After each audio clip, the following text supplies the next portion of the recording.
Hello friends, जैसा कि आप लोगों को पता है सीए इंस्टीट्यूट ने सीए फाइनल का रिजल्ट दे दिया है और यहाँ पर रिजल्ट कुछ इस तरीके का आया है कि बच्चे बहुत ज्यादा परेशान हैं और बहुत सारे बच्चों का एग्जाम क्लियर नहीं हुआ है। तो आज की इस वीडियो के अंदर हम बात करने वाले हैं कि जो रिजल्ट आपका आया है इतना कम, हम इस नेगेटिव रिजल्ट को अपने किस तरीके से पॉजिटिव रिजल्ट के अंदर कन्वर्ट कर सकते हैं in our upcoming attempt which is November 2026। एक बहुत छोटी सी सिंपल सी स्ट्रैटेजी आपको देने वाला हूं, कोई लंबी चौड़ी बातचीत यहाँ पर नहीं करने वाला हूं।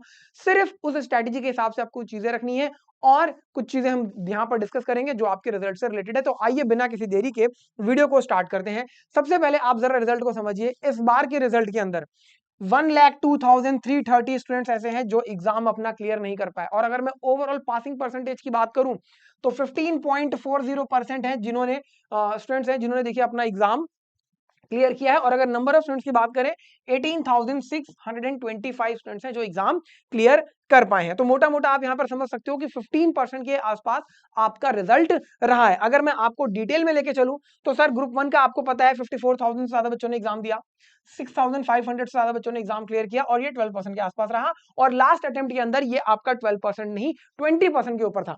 अगर मैं बात करूं ग्रुप 2 की तो 42,000 से ज्यादा बच्चों ने एग्जाम दिया, 8,700 स्टूडेंट ज्यादा एग्जाम क्लियर कर पाए और यहां पर रिजल्ट आपका 20.49% था। मतलब ग्रुप 2 का रिजल्ट काफी अच्छा है एज कंपेयर टू ग्रुप 1। और ओवरऑल की बात करें हम तो बोथ ग्रुप देने वाले बच्चों में देखिए 14.07% का रिजल्ट था। 1,20,000 से ज्यादा बच्चों ने एग्जाम दिए और 18,625 बच्चे अपना एग्जाम क्लियर कर पाए। और इस अटेम्प्ट में न्यूली क्वालिफाइड चार्टर्ड अकाउंटेंट्स कितने बनकर आए हैं मार्केट में?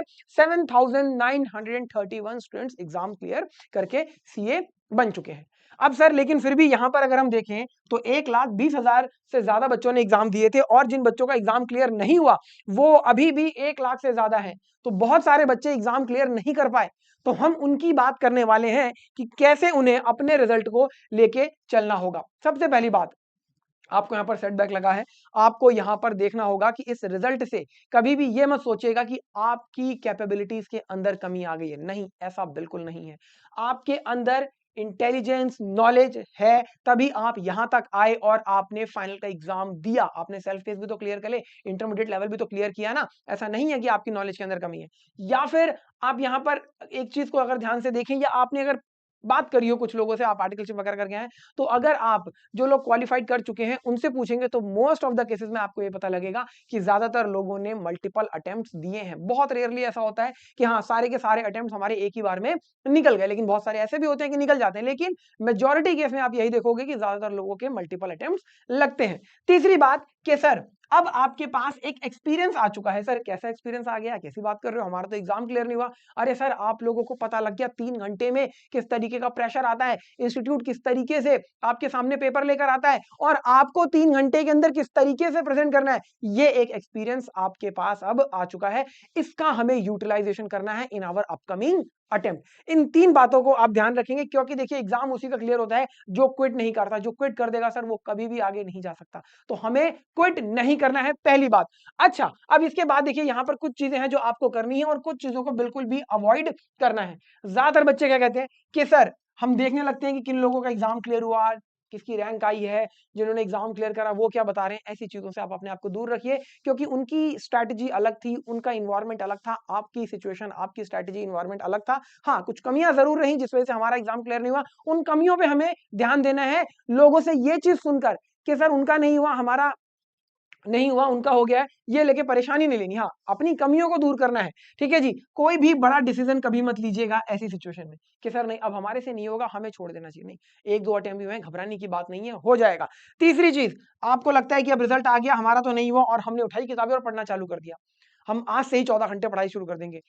ऐसी सिचुएशन में देखिए जब आप ऐसा स्टेप लेते हैं तो होता क्या है, 2-3-4 दिन 10 दिन के बाद आप फिर से एग्जॉस्ट हो जाओगे और आपकी प्रोडक्टिविटी अपने आप गिर जाएगी। तो ये 3 काम तो आपको बिल्कुल भी नहीं करने हैं। अच्छा, करना क्या है, पहले देखिए आप 1 से 2 दिन लीजिए अपने आप को सेटल करने में। जाहिर सी बात है कि डिसअपॉइंटमेंट होती है, मेहनत करी है, परेशानी भी होगी, तो 1-2 दिन आपको समझना होगा कि कोई बात नहीं, ये मेरे साथ जो हुआ है मेरी कमी की वजह से हुआ है, मुझे इसे दूर करना है। ठीक है जी। इसके बाद आपको कभी भी ये चीज नहीं करनी है कि मैं बिल्कुल आइसोलेट हो गया। ये बहुत बड़ी गलती है जो अक्सर बच्चे करते हैं। किसी से बात ना करना बिल्कुल भी गलत बात है क्योंकि वहां पर आप अपनी कमियों को नहीं ढूंढ पाओगे और डिप्रेशन में चले जाओगे। तो आपको जरूरत है, किसी से भी आप बात कर सकते हो, वो आपके फ्रेंड हो सकते हैं, आपके फैमिली मेंबर्स हो सकते हैं, आपके टीचर्स हो सकते हैं, आप किसी से आपका कोई सीनियर हो सकता है, कोई मेंटर हो सकता है, आप उनसे जाके बात करिए कि आपका इस तरीके से रिजल्ट आया है, ये पेपर था आपका। तो वहां पर आपको एक जरूर गाइडेंस मिल जाती है और जो मन के अंदर एक दबाव बना रहता है वो भी कहीं ना कहीं रिलीज हो जाता है। तीसरी चीज, आपको यहाँ पर 2 से 3 दिन का देखिए ब्रेक लेना है और उसके बाद अपनी स्टडीज को स्टार्ट करना है। इन 2 से 3 दिनों में आपको ये देखना है कि कहाँ पर मेरे से गलती हुई है और फिर उसके हिसाब से हम आगे प्लान करेंगे। तुरंत पढ़ाई कर देने से देखिए आप एग्जॉस्ट हो जाओगे और वो चीज बंद हो जाएगी। अब किस तरीके से हमें आइडेंटिफाई करना है, तो सबसे पहले देखना होगा कि क्या हमारी कंसेप्चुअल अंडरस्टैंडिंग ठीक थी, हमारी नॉलेज में तो कमी नहीं थी, हमें वो टॉपिक ही नहीं आता था, हमने वो टॉपिक या तो पूरी तरीके से किया नहीं था या छोड़ ही दिया था, तो आपको उन्हें कवर अप करना है। दूसरी चीज, नहीं सर मेरे को टॉपिक तो आता था, मैंने रिवीजन नहीं करी थी, एग्जाम में मैं प्रेजेंट नहीं कर पाया, that means lack of practice थी मेरी, प्रेजेंटेशन गैप था मेरा, तो उसको ठीक करना है। कैसे कर सकते हैं, आप डेली बेसिस पर 10 क्वेश्चंस की हैंड रिटन प्रैक्टिस स्टार्ट कर दीजिए, ये समस्या अपने आप खत्म हो जाएगी। तीसरी बहुत इंपॉर्टेंट चीज कि सर मैं टाइम पे पेपर को पूरा नहीं कर पाया। अब टाइम पे पेपर पूरा ना होने की रीजन क्या होता है, सर पहला रीजन तो बहुत बड़ा होता है कि आपने 3 घंटे मॉक टेस्ट पेपर लिखने की प्रैक्टिस ही नहीं करी, जिस वजह से आप टाइम बाउंड मैनर में अपना पेपर पूरा ही नहीं कर पाए। तो इस प्रॉब्लम को भी आपको फिक्स करना है। आगे चल के कैसे फिक्स करेंगे थोड़ी देर में मैं आपको बताता हूं। तो इन चीजों का आपको ध्यान रखना है अपने आने वाले अटेम्प्ट के लिए। अब एक बहुत छोटी सी स्ट्रैटेजी जो आपको फॉलो करनी है आने वाले अगले 4 से 5 महीने में। पहली चीज, आपको देखिए अपनी प्रॉब्लम्स को एनालाइज करना है, कहां कहां मेरे टॉपिक्स हैं जो कमी है, जिनमें मेरे को दिक्कत आ रही है, वो आइडेंटिफाई कर लिया आपने। उन टॉपिक्स को दोबारा से समझना है और जो टॉपिक आपको मुश्किल लगते हैं उन्हीं के आपको क्रिस्प और कंसाइज नोट्स तैयार करने हैं ताकि उनकी रिवीजन और बेहतर हो जाए। तीसरी चीज, आपको प्रैक्टिस बहुत ज्यादा करनी है। देखिए मैंने ऑलरेडी बता दिया कि 10 मार्क के क्वेश्चंस आपको डेली सॉल्व करने हैं। 4 से 5 पेजेस की आप थ्योरी की भी राइटिंग प्रैक्टिस करोगे, जिसमें आरटीपी एमटीपी पास्ट एग्जाम के क्वेश्चंस आपकी प्रायोरिटी पे होने चाहिए। तीसरी चीज, फोर्थ चीज जो है आपकी, वो है कि आपको मॉक टेस्ट पेपर जरूर लिखने हैं। ये पूरे अगले 5 महीने के अंदर आप काम करने वाले हैं, सिंपल, और कुछ नहीं करना आपको। ठीक है जी। अच्छा सर, अब यहां पर आपको एक चीज ध्यान रखनी है कि जब आप अपनी स्ट्रैटेजी बना रहे हैं पढ़ाई के लिए, तो आपको सबसे पहले डिसाइड करना होगा कि सर हमें सिंगल ग्रुप के लिए जाना है या बोथ ग्रुप के लिए। अगर आपके पास एग्जामिशन वगैरह है किसी ग्रुप के अंदर, तो आप उसका यूटिलाइजेशन करिए और उस हिसाब से अपनी प्लानिंग को करिए। अगर आपको लगता है कि बोथ ग्रुप का प्रेशर ज्यादा हो रहा है तो सिंगल ग्रुप पे जाइए, और अगर आपको लगता है कि नहीं मैं बोथ ग्रुप हैंडल कर सकता हूं, वेरी गुड, आप बोथ ग्रुप ले जा सकते हैं। दूसरी चीज, आपको अपने चैप्टर्स को एबीसी एनालिसिस प्रोवाइड करना होगा, मतलब जो चैप्टर आपके हाई वेटेज हैं उनको ए कैटेगरी में रखिए, जो मॉडरेट हैं बी कैटेगरी में, और जो रेयर पूछे जाते हैं वो सी कैटेगरी में। हर सब्जेक्ट में आपको करना है, जिसके लिए हमने ऑलरेडी डिकोड वीडियोस बनाई थी May 26 अटेम्प्ट के लिए, तो आप उनकी भी हेल्प ले सकते हैं। नवंबर के लिए भी वो बिल्कुल इसी तरीके से एप्लीकेबल रहेंगी। इसके बाद आपको सिर्फ रीड नहीं करना है, ऑडिट का पेपर हो गया आपका, जहां बच्चे अक्सर रीड करते हैं, सिर्फ रीड नहीं करना, क्वेश्चंस को सॉल्व करना है, लिखना है हाथ से। इस काम को करना प्लीज स्टार्ट करिए, आप देखेंगे कितनी ज्यादा इंप्रूवमेंट आपको मिलती है।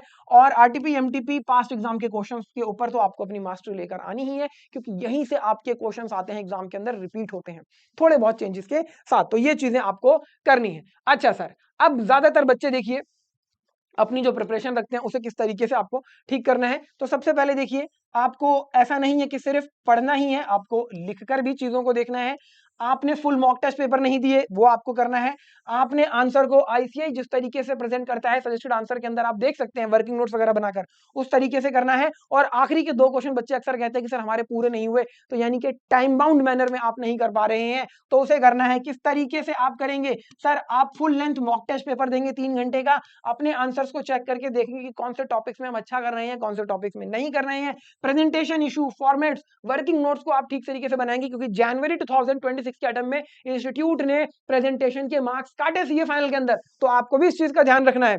इसके साथ साथ आपको सर 3 घंटे लगातार लिखना है, तो वहां पर एक क्वेश्चन को कितने टाइम में कंप्लीट करना है, ये चीज भी आपको यहां पर ठीक करनी होगी। अगर आप ये नहीं करेंगे तो आपका एग्जाम क्लियर नहीं होगा। कैसे कर सकते हैं सर ये ठीक, ध्यान से देखिए जरा।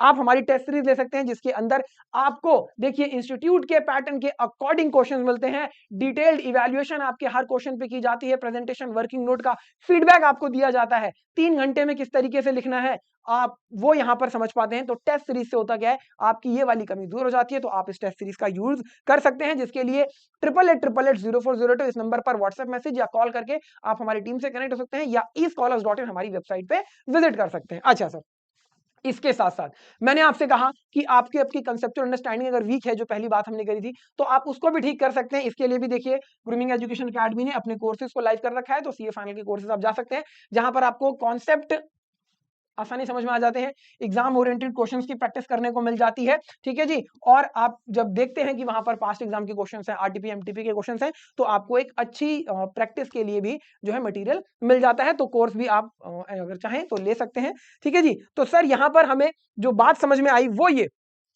कि हमारी जो कमियां हैं उन्हें हमें समझना है और फिर उस हिसाब से आगे की प्लानिंग को करना है। कोई भी गलत डिसीजन, कोई भी डिसीजन ऐसा जो जल्दबाजी में आप ले रहे हैं, प्लीज मत लीजिएगा। 1 से 2 दिन का अभी टाइम लीजिए, उसके बाद ही फाइनल डिसीजन पर आएंगे। ठीक है जी, तो मिलेंगे नेक्स्ट वीडियो के अंदर, तब तक के लिए थैंक यू सो मच।